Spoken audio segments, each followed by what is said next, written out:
네, 안녕하세요. 닥터 꼬집입니다. 오늘 볼 케이스는 식사를 하시다가 딱딱한 음식을 먹다가 치아가 부러져 버린 경우에요. 앞니가.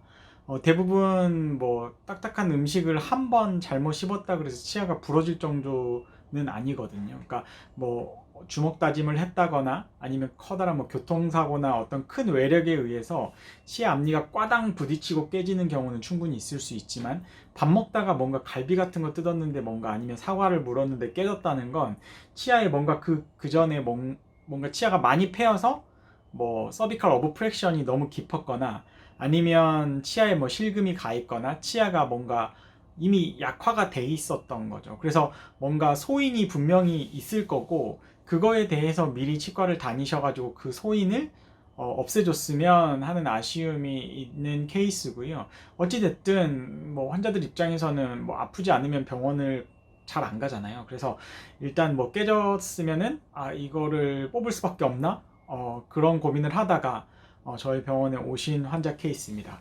앞니가 뭘 드시다가 깨지신 분들은 도움이 되실 것 같고, 나는 뭐 조심 못하겠다고 하면은 뽑고 임플란트가 답이겠지만, 내 치아를 정말 살리고 싶고 웬만하면은 뭐 조금 살리는 쪽에 치료를 하고 싶다고 하시면 이렇게 치료하는 방법도 있구나 라고 참고하시면 될 것 같습니다. 치아 정출술에 대해서 한번 꼬집어 보겠습니다. 네, 어떤 환자분이 딱딱한 음식을 먹다가 앞니가 부러졌어요 라고 이제 저희 병원을 찾아오셨고요. 일단은 치아 정출술을 하고 결국엔 포스트 코어를 하고 올세라믹까지 해서 마무리를 해서 치아를 살린 케이스인데요. 한번 보겠습니다.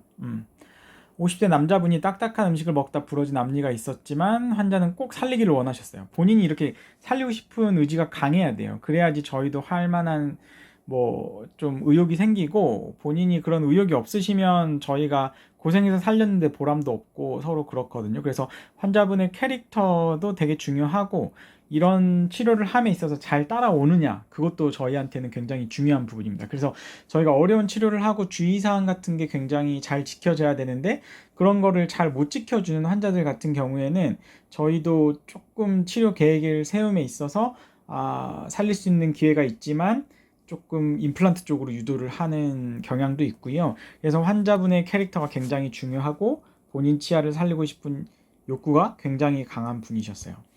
그래서 일단 실제 케이스를 보면 초진 엑스레이인데 완전히 뿌리만 남았죠. 거의 뿌리만 부러져 있고, 여기가 지금 뼈 레벨이기 때문에 이 뼈 위쪽에는 실제로 잇몸이 이렇게 있기 때문에 잇몸 밑에 완전히 부러진 거예요. 그러니까 아마 과거에 이 부분이 패여 있었던가 어떤 소인이 있었을 거예요. 그렇기 때문에 완전히 똑깍하고 부러지신 거고, 다행인 거는 옆에 있는 치아들은 같이 부러지지 않은 게 감사해야 되겠죠. 그래서 어쨌든 이 환자분 같은 경우는 치조골보다는 약간 위쪽에 있지만 이거는 거의 잇몸 밑에 있기 때문에 이거를 발치 후 임플란트 가는 게 절대 저는 과잉 진료가 아니라고 생각합니다.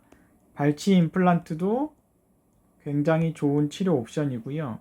다만 앞니 임플란트는 이거를 뽑자마자 바로 임플란트를 고정력을 얻어서 잇몸을 갖다가 잘 꺼지지 않게 유지하는, 좀 잘하는 데 가셔서 임플란트를 꼭 하셔야 되세요.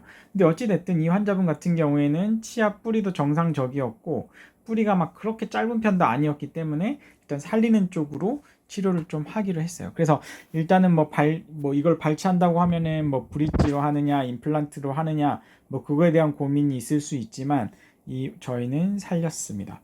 그래서 페룰이라는 거를 예전에 영상에서도 한번 설명을 했었는데, 이 페룰이 뭐냐면 이런 치아를 살릴 때 있어서 치아 부러진 부분에 그대로 이렇게 해가지고 신경치료를 하고 뭐 포스트를 하든 뭘 하든지 간에 이렇게 해서 여기에 크라운을 이렇게 씌우게 되면 또다시 여기로 똑깍하고 부러질 수가 있어요. 몇 년 후에.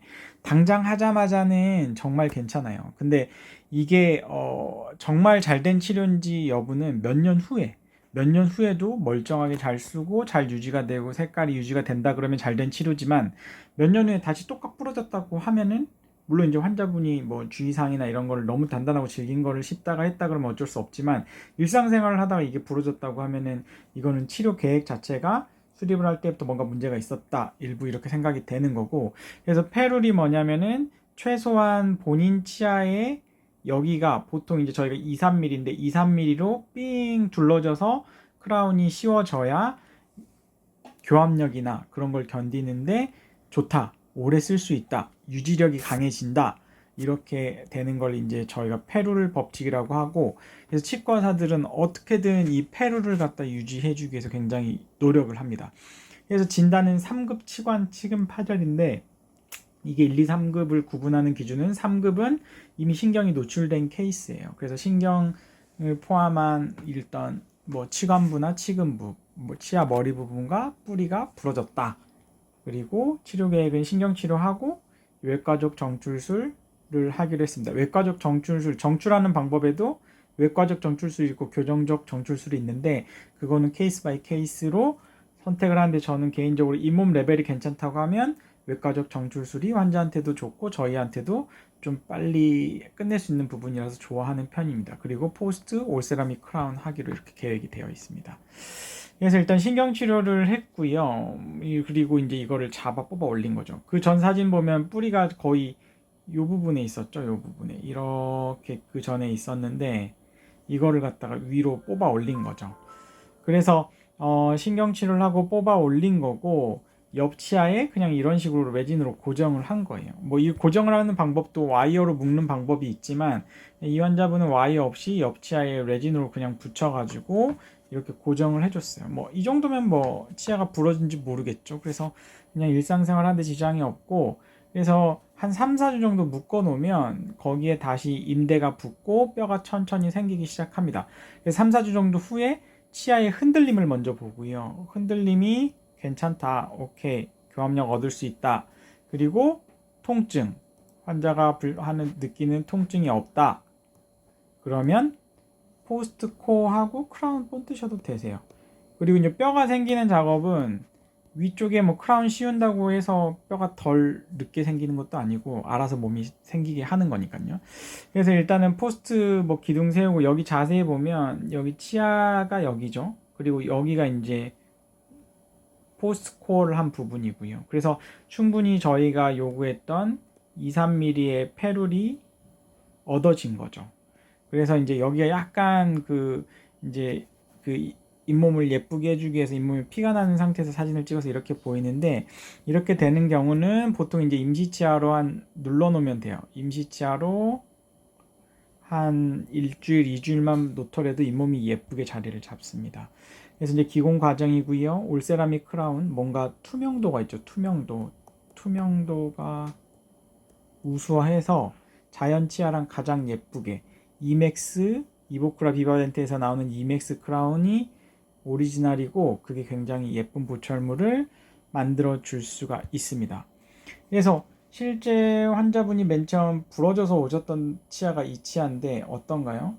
이 자연 치아보다 어떻게 보면 환자분은 이 치아가 더 마음에 들어 하시죠. 그래서 좌우를 갖다가 조금 예쁘게 이거랑 똑같이 해주는 것도 중요한데, 이 똑같이 해줬다 그러면 여기 블랙 트라이앵글 스페이스가 더 커졌을 거고, 어쨌든 환자분은 만족하셨어요. 그래서 뭐 여러 가지 이제 치아랑 사이에 적합도 음식물을 안 끼게 하는 게 중요하고, 컨택 포인트 중요하고, 그리고 교합도 이제 앞니는 씹을 때 아래 치아랑 뭔가 안 닿게끔 교합 조정을 해주는 게 중요하고, 색깔이 일단 자연스럽게 잘 나왔습니다.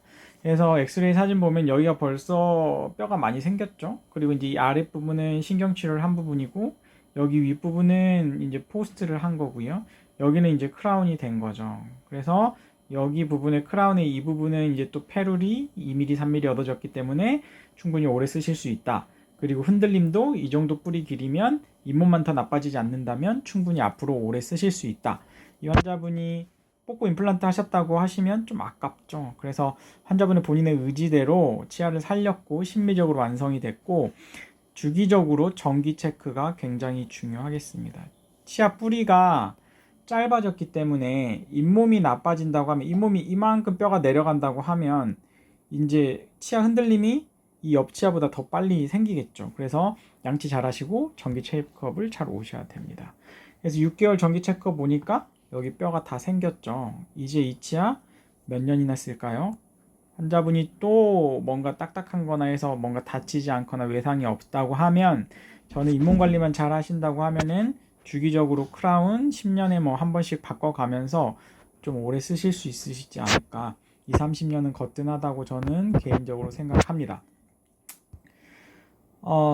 그리고 1년 지나니까 뭐 똑같이 뭐 잇몸 레벨 똑같이 유지되고 있고요. 아쉬운 건 뭐 이런 데가 양치가 너무 안 되세요. 그래서 오실 때마다 치석 제거를 하기 위해서 노력을 하기는 하는데 양치하는데 본인이 좀 관심을 갖고 좀 유지를 하셔야 되세요. 자, 치아 부러지고 오셨고 이때 치아 뽑지 않고 감사하게도 저희 병원에 오셔서 치아를 외과적으로 올려가지고 크라운 씌웠죠. 그리고 1년 후까지 잘 유지가 되고 있습니다. 자, 이게 치료 전이고 치료 후입니다. 심미적으로 잘 완성이 됐네요. 자, 이제 환자분들 이런 비슷한 케이스에 있으신 분들은 좀 고민을 하셔야 되세요. 이걸 뽑고 임플란트 하는 게 맞을지, 그리고 나의 치아 상태, 그리고 아니면은 내가 이 치료를 계획에 맞춰서 잘 따라갈지. 부러졌는데 뭐 몇 주에 뭐 외국에 출국을 하셔야 된다거나 아니면 뭐 오실 수 없는 상황, 치과 내원을 많이 못 하시는 상황이라고 하면 이런 치료 방법이 불가능하겠죠. 하지만 환자분이 협조가 충분히 가능하고 내 치아를 살리고자 하는 의지가 강하다면 살릴 수 있는 방법도 있으니까, 다만 살리는 치료를 할 때는 좀 경험이 있는 좀 그런 치과사를 찾으셔서 좀 치료를 받으셨으면 좋겠습니다. 이상의 컨텐츠가 도움이 되셨다고 하시면 닥터꼬집 치과 DM 좋아요와 구독 요청 드리고요. 다음에 더 좋은 케이스로 뵙겠습니다. 감사합니다.